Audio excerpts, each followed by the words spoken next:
Fancy saris కి కంచిపట్టు శారీస్ కి పెట్టింది పేరు పూర్ణిమ ప్రిన్స్, కేబిహెచ్పి అండ్ మాదాపూర్. నమస్కారం. కార్తీక పురాణం 12వ రోజు పారాయణలోకి వచ్చాం. ఈరోజు క్షీరాబ్ది ద్వాదశి. స్వామివారు నిన్న నిద్రలేచారు. ఈ ద్వాదశి నాడు ఏం చేయాలి? ఏకాదశి నాడు హరిబోధిని ఏకాదశి, ఉత్థాన ఏకాదశి పేర్లతోటి చెప్పుకున్న ఏకాదశి నాడు ఉపవాసం చేసి, ఏకాదశి నాటి రాత్రి ఒకవేళ మనకు అవకాశం ఉంటే కనుక తెల్లవార్లు నిద్ర లేకుండా కాలక్షేపం చేసి, తెల్లవార్లు ఉంటాం కదా, కొంతమంది ఉంటారు, అంటే ఇది ప్రత్యేకమైన రోజుల్లో ఉంటే మంచిది. అవకాశం ఉంటే కనుక ద్వాదశి నాడు ఉదయము మనం పారణ చేస్తాము. అయితే ద్వాదశి నాడు తులసీధాత్రి కళ్యాణం విధిగా చేయాలని చెప్తారు. తులసీధాత్రి కళ్యాణం అంటే తులసి చెట్టులోనే ఒక ఉసిరి చెట్టు, ఉసిరి కొమ్మని పాతి ఉసిరికి తులసికి వివాహం చేస్తారని చెప్తారు. ఈ తులసీధాత్రి కళ్యాణం ఎవరికి ఏది అవకాశం ఉంటే అది చేసుకుంటామండి. కళ్యాణంగా చేసేవాళ్ళు దేవాలయాల్లోనూ అక్కడ జరుగుతుంది. లేకపోతే మనం ఒక ఉసిరి చెట్టు ఉంటే దాని మొదట్లో ఒక తులసి చెట్టు కుండీని తీసుకెళ్ళి పెట్టి చేసుకోవచ్చు. ఎలా అవకాశం ఉంటే అట్లా చేయొచ్చు. అందరు సర్వులు ఈ రోజున దేవాలయ దర్శనం కానీ తులసీధాత్రి కళ్యాణం చేసిన సన్నివేశాన్ని కానీ చూస్తే సమస్త పాపాలు నశించిపోతాయని చెప్తారు. అవకాశాన్ని బట్టి నేను చేసుకోవటం, ద్వాదశి ఘడియలు దాటకుండానే పారణ చేయటం, అంటే ఏకాదశి ఉపవాసాన్ని విడవటం. ఉపవాసము జాగరణ ఎంత ముఖ్యమో పారణ అంత ముఖ్యం. ఈ పారణ ముఖ్యం అనే విషయాన్ని తెలియజేసేటువంటి అంబరీషోపాఖ్యానాన్ని ఈరోజు చెప్పుకుందాం.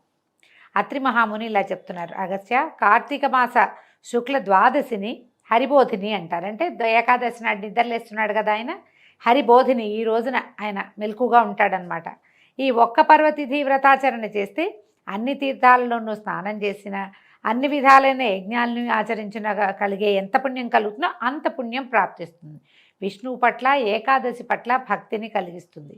సూర్యచంద్ర గ్రహణ పర్వాల కంటే గొప్పది, ఏకాదశి కంటే 100 రెట్లు మహిమాన్వితమైంది అయినటువంటి ఈ ద్వాదశి నాడు ఏ పుణ్యం చేసినా పాపం చేసినా అది 1,000 రెట్లుగా పరిణమిస్తుంది. అంటే ఈ ద్వాదశి నాడు ఒకరికి అన్నదానం చేసినా 1,000 మందికి అన్నదానం చేసిన ఫలితం లభిస్తుంది. ఒక్క మెతుకు దొంగిలించిన 1,000 మెతుకులు దొంగిలించిన పాపం మన వెంట పడిపోతుందట. ఒకవేళ ఏ రోజుకైనా ద్వాదశి ఘడియలు తక్కువగా ఉన్న పక్షంలో ఆ స్వల్ప సమయమైనా పారణకు ఉపయోగించాలి. కానీ ద్వాదశి ఘడియలు దాటిన తరువాత పారణ పనికిరాదు. పుణ్యాన్ని కోరేవారు ఎవరైనా సరే ఏ నియమాన్నైనా అతిక్రమించవచ్చు, కానీ ద్వాదశి పారణని మాత్రం విసర్జించకూడదు. ఏకాదశిని తిథి నాడు ఉపవాసం ఉండి మర్నాడు ద్వాదశి తిథి దాటిపోకుండా పారణ చేయాలి. ఈ పారాయణ అంటారండి. పారాయణము కాదు, పారణ అంటే. తద్వారా కలిగే శ్రేయస్సుని శేషసాయి చెప్పాలే కానీ శేషుడు కూడా చెప్పలేడు. ఇందుకు అంబరీషుని కథే ఉదాహరణ. ద్వాదశి వ్రతాచరణ పరుడు, పరమ భాగవతోత్తముడు అయినటువంటి అంబరీషుడు అనే మహారాజు ఒకానొక కార్తీక శుద్ధ ఏకాదశి నాడు ఉపవసించి మరునాడు ద్వాదశి ఘడియలు స్వల్పంగా ఉన్న కారణంగా తిథి దాటకుండానే పారణ చేయాలని భావించాడు. అదే సమయానికి దూర్వాస మహర్షి వచ్చి ఆనాటి ఆతిథ్యంలో తనకు కూడా భోజనం పెట్టమని కోరాడు. అంబరీషుడు ఆయన్ని ద్వాదశి పారణకి ఆహ్వానించాడు. తక్షణమే దూర్వాసుడు స్నానాది అనుష్ఠానార్థము నదికి వెళ్ళాడు. అలా వెళ్ళిన ఋషి ఎప్పటికీ మళ్ళీ తిరిగి రాకపోవటంతో అంబరీషుడు ఆతృతపడ్డాడు. ఆ రోజున ద్వాదశి ఘడియలు బహుస్వల్పంగా ఉన్నాయి. కాలాతిక్రమణం కాకుండా కూడా పారణ చేసి తీరాల్సి ఉంది. అతిథి వచ్చే వరకు ఆగటం గృహస్థ ధర్మం, దాన్ని వదలలేడు. ద్వాదశి దాటకుండా పారణ చేయడం వ్రతధర్మం, దీన్ని వదులుకోలేడు. అది కాకుండా దీనికి ప్రత్యేక నియమాలు ఉన్నాయి. ద్వాదశి వ్రతాన్ని ఉల్లంఘించిన వాడు విష్ణు భక్తిని విసర్జించిన వాడు అవుతాడు. ఏకాదశి నాడు ఉపవాసం చేయకపోతే ఎంత పాపం కలుగుతుందో, ద్వాదశి నాడు పారణం చేయకపోతే అంత. పారణ చేయకపోతే కనుక రెట్టింపు పాపం లభిస్తుందట, కలుగుతుంది. అంతేకాదు, ఒక్క ద్వాదశి పారణాతిక్రమణ వల్ల ఆనాటి వ్రతఫలంతో పాటుగా అంతఃపూర్వం చేసిన 12 ద్వాదశి పారణల మహాపుణ్యం కూడా హరించుకుపోతుంది.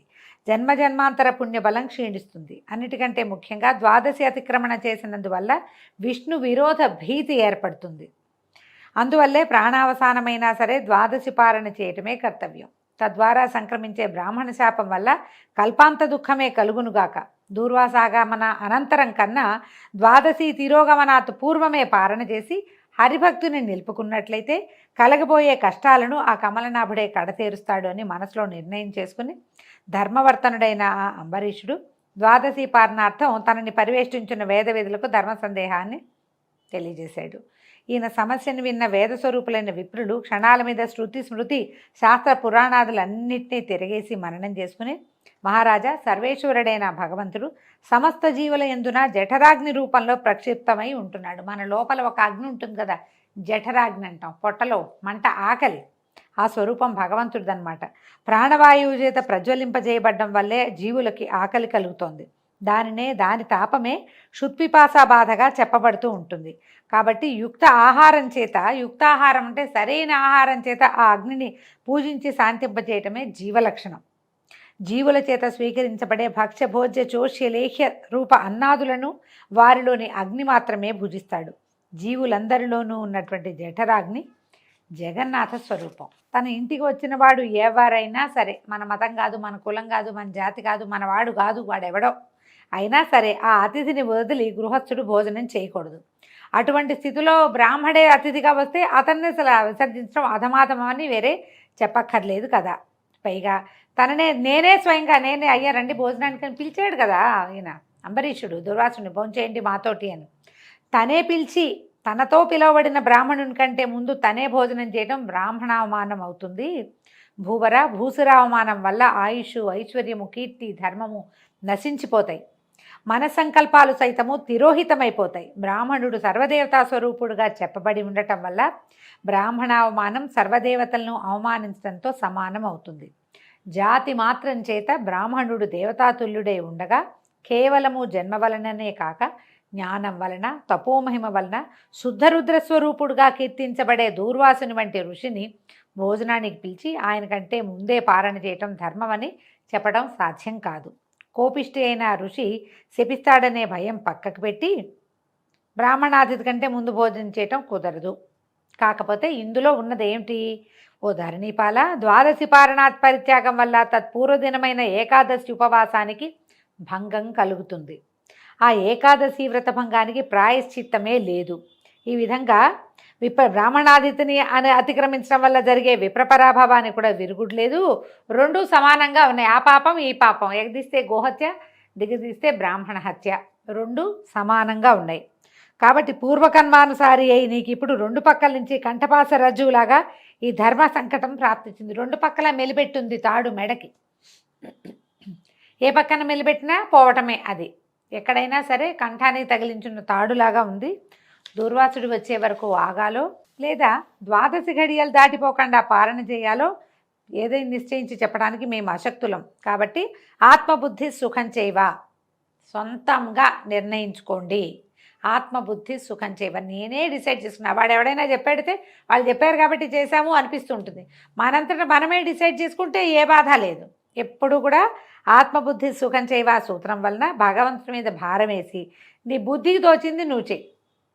ఒకవేళ ఏదైనా శాపం కనుక పరిణమించిందనుకో, అప్పుడు మా వల్లే అనిపిస్తుంది. పోనీ శాపాన్ని తప్పించుకున్న భగవద్ అపరాధం అది మా వల్ల అవుతుంది, మా వల్ల అవ్వకూడదు, నువ్వు చేసుకో ఏదైనా అనేసరికల్ ఈయన బాగా ఆలోచించి ఈయన ఏమన్నాడు, బ్రాహ్మణ శాపం కంటే విష్ణు భక్తిని వీడనాడటమే తప్పు, అది ఎక్కువ కష్టం అనుకోగానే అప్పుడు ఏమైందట, ఆ పూజాస్థానంలో యంత్రాన్ని ఆవహించి ఉన్నటువంటి, ఇది పెద్దగా విశేషంగా ఏం జరగలేదు అని ఈయన ఏం చేశాడు, అంబరీషుడు 3 ఉద్ధరణ ఒక ఉద్ధరణ తీర్థాన్ని తీసుకున్నాడు. అంటే అప్పటిదాకా జలం కూడా లేకుండా ఏకాదశి ఉపవాసం చేశాడు ఆయన.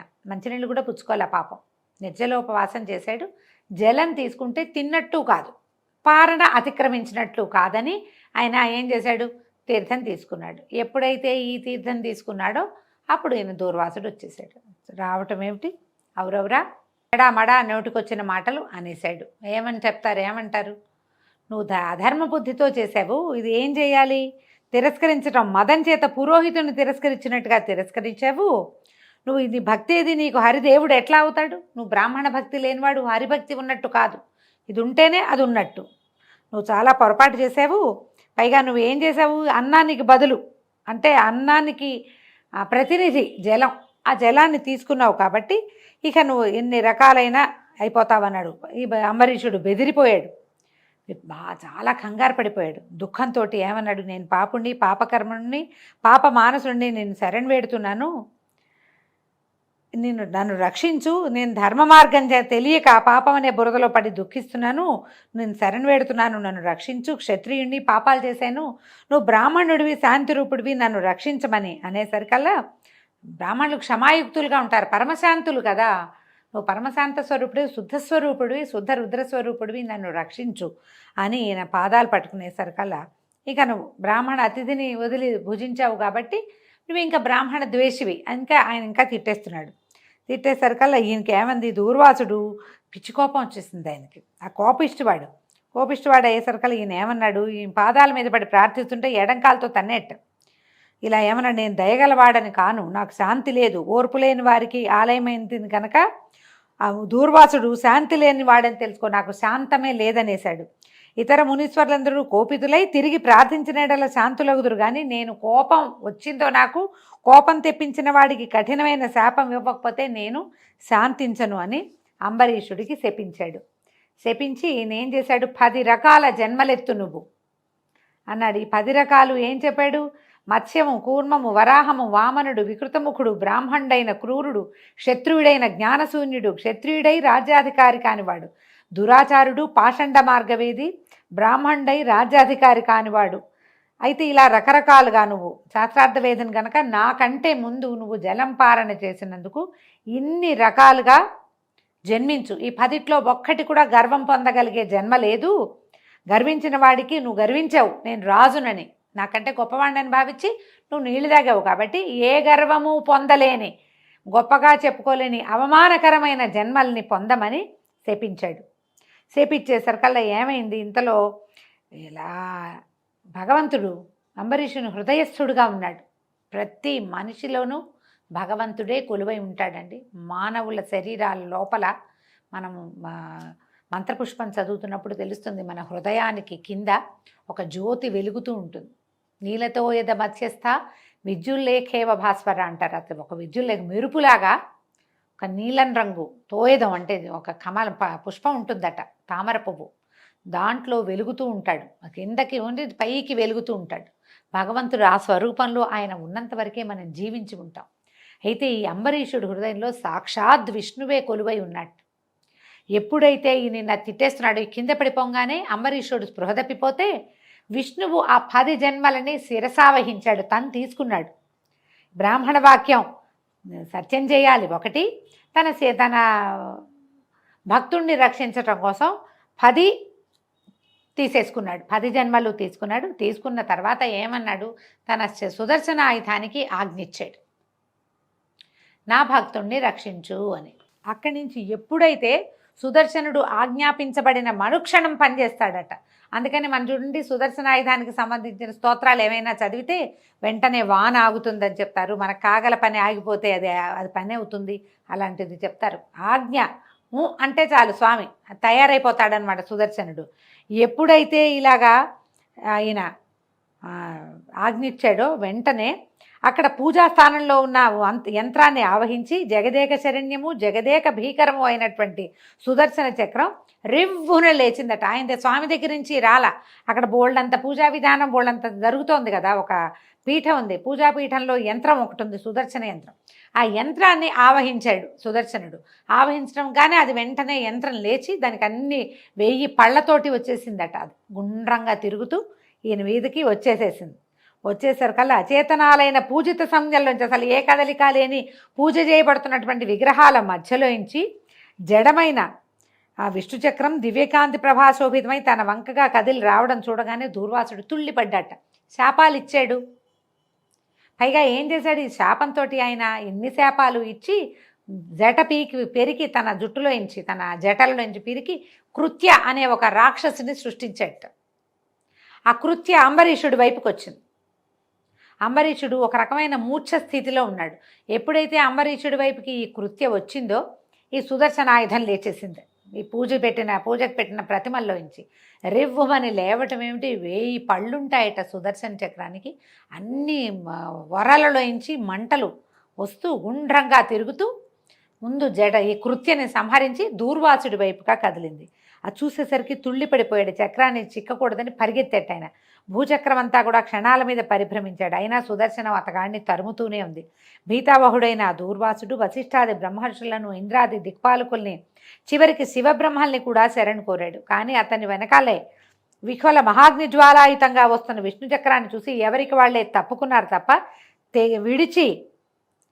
తెగించి ఎవరు అభయాన్ని ఇవ్వలేదట. ఈ విధంగా ప్రాణభీతుడైన దూర్వాసుడు సంభవిత లోకాలన్నీ సంచరించి చివరిగా చక్రపాణి అయిన విష్ణులోకాన్ని చేరాడు. బతిమలాడాడు. కోటి సూర్యులతో సమానమైన కాంతిని వేడిని కలిగిన నీ సుదర్శన చక్రం నన్ను చంపడానికి వస్తోంది. బ్రాహ్మణ పాదముద్రా సుశోభిత మహోరస్కుడు అయిన నువ్వే నన్ను ఆపద నుంచి కాపాడాలి. బ్రాహ్మణుడు అంటే ఆయన భృగు మహర్షి తన్నాడు విష్ణువుని. ఆయన పాదాలని గుండెల మీద ధరించే ఒక బ్రాహ్మణ పాదాలని ఇంకో బ్రాహ్మణుడిని నన్ను రక్షించు అని కోరితే ఆయన నవ్వాడట. ప్రపంచానికి నేను దైవాన్నైనా నాకు మాత్రం బ్రాహ్మణులే పూజ్యులు, వాళ్లే దైవాలు. నువ్వు సద్బ్రాహ్మణుడివి, దైవ రుద్రాంశ సంభూతుడివి అయి ఉండి కూడా శీఘ్రకోపివై ఆ అంబరీషుణ్ణి అకారణంగా శపించావు. పాలన కోసం వస్తానని స్నానార్థం వెళ్ళి నువ్వు సకాలానికి చేరుకోకపోవటం వల్ల అతను ఏం చేశాడు, ఆలస్యంగా రాదలుచుకున్న వాడివి నీ కోసం ఎదురు చూడకుండా 12 గడియలు గతించిపోకుండా పారణ చేసుకోవటం. అయ్యా నేను వచ్చేసరికి లేట్ అవుతుంది, నువ్వు పోనీ పారణ మొదలుపెట్టు అని కూడా చెప్పలేదు. నువ్వు చెప్పాలట్లా. మనం ఏం చెప్పాలండి, మన ఎవరైనా భోజనాన్ని పిలిచారనుకోండి, వస్తానని చెప్పకూడదు. మనకి లేట్ అవుతుందంటే నాకు 1 గంట లేట్ అవుతుంది మీరు మొదలు పెట్టండి అని చెప్పాలి. అది మర్యాద. భగవంతుడు ఆనది ఇచ్చాడు చూడండి, అట్లా చెప్పమంటున్నారు. పారణ చేసి మీరు మొదలు పెట్టండి, మీరు స్టార్ట్ చేయండి, నేను వస్తాను, జాయిన్ అవుతాను అని చెప్పాలి. నువ్వు చెప్పలేదు. 12 దాటిపోవడానికి కొన్ని క్షణాలు మాత్రమే వ్యవధి ఉన్న సమయంలో వ్రతభంగానికి భయపడి మంచినీళ్ళు తీసుకున్నాడే కానీ ఆకలితో నిన్ను అవమానించాలనుకోలేదు. నిషిద్ధాహారులకు కూడా అంటే ఏవీ తినకూడదు అన్నా కూడా మంచినీళ్ళకి ఎప్పుడూ జలపానం దోషం కాదు. ఎవరింట్లోనా మంచినీళ్ళు తాగితే ఇది చేసుకునేవాళ్ళండి, దాని పరిహారం చేసుకోవాలనుకునేవాళ్ళు. జలపానానికి తప్పు లేదు. ఎక్కడ తాగినా దానికి తప్పు లేదట. అయితే ఆయన వినయపూర్వకంగా నువ్వు ఎంత బతిమలాడాడు, ఇంత కఠినమైన శాపం ఇస్తావా? బతిమాలినా నువ్వు ఒప్పుకోలేదు. ముముక్షువైన అతను మోక్షం కోరి ఏకాదశి వ్రతం చేసుకుంటుంటే అతను నువ్వేం చేసావు, 10 జన్మలు ఎత్తమన్నావు. అంటే అసలు జీవితం వద్దు, మళ్ళీ జన్మొద్దని అతను ఏకాదశి వ్రతాలు పెట్టుకున్న వాళ్ళని 10 జన్మలకి సరిపడా శపించావు నువ్వు.